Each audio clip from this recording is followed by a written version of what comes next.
to and not talked at.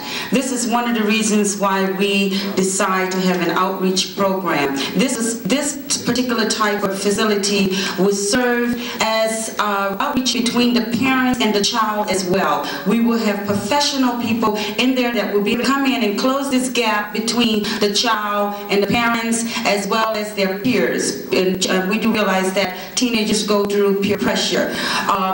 That is on the left behind Statistic Clinic. The statistic house. The house is really designed for its international statistic house. We found out through our research that no one in the United States is keeping up with the statistics on how many children who are victims or homicide victims are killed.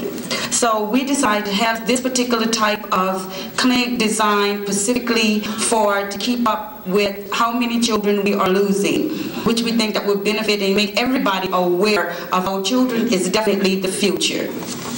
Now I'm